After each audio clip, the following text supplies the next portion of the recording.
مفتی صاحب 5 بھائی اور ان کے بیوی بچے ساتھ میں رہتے ہیں اور 4 بھائیوں میں کوئی کم اور کوئی زیادہ کما لیتا ہے، اور ایک بھائی معذور ہے۔ ایک بھائی نے ساری زمین جائیداد اپنے نام کر لی ہے، اب ان سب کا جائیداد میں حصہ کیسے ہوگا؟ دیکھیں، چاروں بھائی جب ساتھ رہتے ہیں اور مشترکہ کماتے ہیں تو اگر کاروبار بھی ایک ہے تو پھر کوئی کم کوئی زیادہ کمائے تو بھی سب اس میں مشترک ہی ہوتے ہیں، جب تقسیم ہوگا تو برابر برابر ہوگا۔ لیکن سب کا اپنا الگ الگ بزنس اگر ہے تو پھر جو زیادہ کما رہا ہے یا کم کما رہا ہے اس میں جو گھر میں خرچ ہو گیا وہ تو سب میں مشترک ہی ہوگا، لیکن سب نے الگ الگ کوئی پراپرٹی اپنے پیسوں سے بنائی ہے تو وہ اس کی ہوگی۔ باقی ایک بھائی نے اگر ساری جائیداد زمین اپنے نام کر لی ہے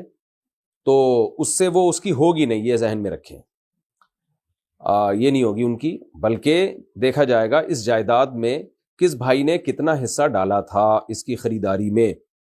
یعنی بڑے بھائی نے اگر مثال کے طور پر یہ کام کیا ہے تو دیکھا جائے گا کہ باقی بھائیوں کا اس میں کتنا شیئر تھا، کتنا ان کی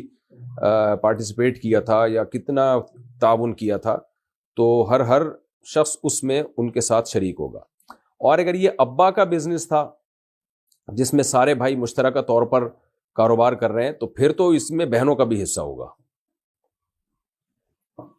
تو بھائیوں نے ابا کے بزنس کو جتنی مرضی ترقی دیں اس سے وہ بھائی اس بزنس کے مالک نہیں بن جاتے۔